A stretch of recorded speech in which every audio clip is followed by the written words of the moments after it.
Altera Vox, literatura y reflexión.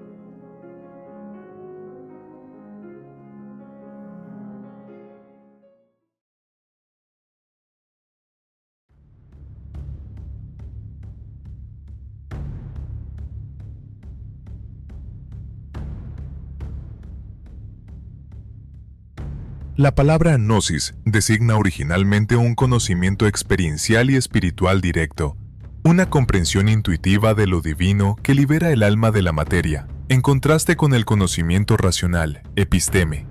A diferencia de la fe, la gnosis implica una experiencia transformadora que saca al ser humano de la ignorancia y del dominio del mundo material. Históricamente, el gnosticismo floreció entre los siglos I y IV después de Cristo, especialmente entre judíos no rabínicos y cristianos primitivos en regiones como Alejandría y Siria. Reinterpretó el Génesis presentando al Dios creador, el demiurgo, como una entidad inferior o malévola, opuesta a un Dios supremo, trascendente e incognoscible.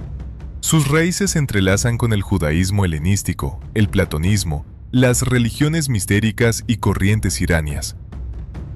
Fue declarado herejía por Ireneo de León en su Adversus Hereses, figura clave del protoortodoxismo, lo que llevó a su marginalización.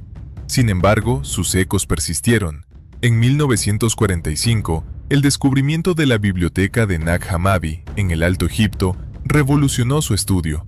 52 tratados coptos del siglo IV, incluyendo el Evangelio de Tomás, el Evangelio de la Verdad y el Apócrifo de Juan, ofrecieron por primera vez la voz de los gnósticos, no solo la de sus adversarios. El Evangelio de Tomás, por ejemplo, contiene 114 dichos de Jesús y se conserva íntegro en el Códice II. Antes del cristianismo ya existían corrientes gnósticas. Filón de Alejandría fusionó el platonismo con la Torá, anticipando la distinción entre un Dios trascendente y mediadores divinos. Las religiones mistéricas, como las de Mitra o Eleusis, también influyeron al prometer salvación mediante revelaciones secretas. El gnosticismo cristiano. Con el cristianismo surgieron escuelas gnósticas que reinterpretaron a Cristo no como redentor histórico, sino como emisario del Dios verdadero, ajeno al mundo material. Entre sus figuras destacadas, Basilides postulaba una jerarquía de realidades divinas y veía al Dios del Antiguo Testamento como un demiurgo ignorante. Valentín desarrolló un sistema de eones emanados del Padre inefable. Su enfoque era más moderado y buscaba integrarse en la comunidad cristiana.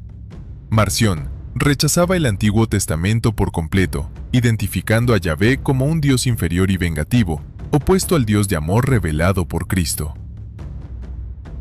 Los textos y la recepción adversa. Durante siglos, el gnosticismo se conoció solo a través de sus detractores, como Ireneo, Hipólito o Tertuliano, quienes los acusaban de dualistas extremos, anticosmistas y elitistas. Los gnósticos sostenían que solo los espirituales, los iniciados, podían alcanzar la salvación mediante la gnosis, creando una jerarquía: los iluminados, los psíquicos, cristianos comunes, y los materiales, condenados. Doctrinas centrales. Pese a su diversidad, el pensamiento gnóstico comparte rasgos claves. 1. Dualismo cósmico. El mundo material es obra de un demiurgo defectuoso que encierra chispas divinas, las almas, en cuerpos mortales. 2. Dios trascendente. El verdadero Dios está más allá del cosmos, no lo creó ni lo gobierna. 3. Salvación por conocimiento, no por fe, gracia u obras, sino por reconocer la propia naturaleza divina. 4. Actitudes corporales extremas. Algunos practicaban ascetismo riguroso, otros, al rechazar las leyes del demiurgo, adoptaban libertinaje. Críticas teocráticas. La Iglesia vio en la gnosis una amenaza, negaba la bondad de la creación, la encarnación real de Cristo y la autoridad eclesiástica. Ireneo escribió: «Los gnósticos niegan al Creador y se burlan de su obra, pero nosotros afirmamos que un solo Dios es Padre de todas las cosas, Creador y Salvador». San Agustín, exmaniqueo, corriente gnóstica tardía, criticó su dualismo. El error de los maniqueos consiste en creer que hay dos principios, uno bueno y otro malo, Pero la verdad es que el mal no es sustancia, sino privación del bien. Para la teología ortodoxa, la gnosis era herejía, elitista, desencarnada y contraria al evangelio histórico. Relecturas modernas. En la modernidad, la gnosis ha sido reinterpretada como crítica radical al orden cósmico y político. Hans Jonas la vio como protoexistencialismo, una respuesta a la alienación en un universo hostil. La gnosis es la primera expresión conocida de una alienación cósmica. El hombre se siente extraño en el mundo y busca su patria más allá de él.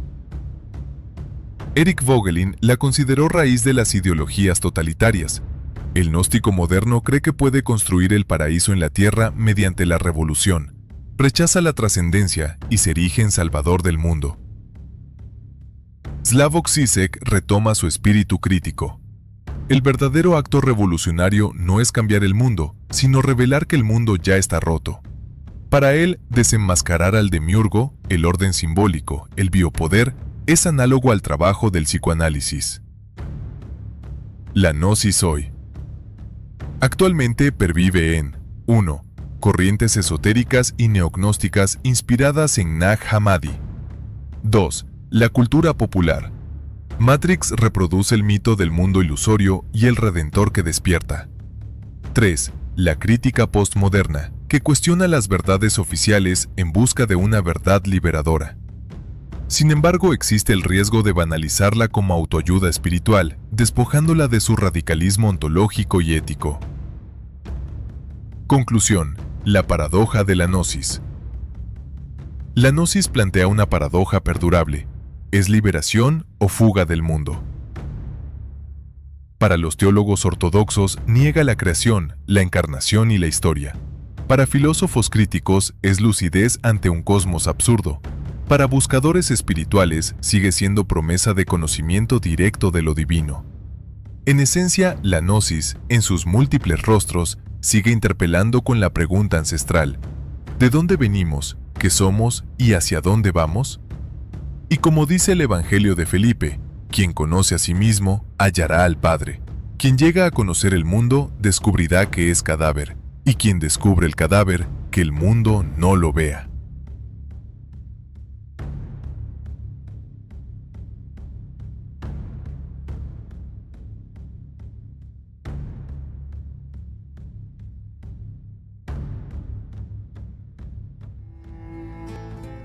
Si el video te ha sido interesante, por favor concédenos un me gusta. Para nosotros es un gran estímulo. Gracias por visitarnos.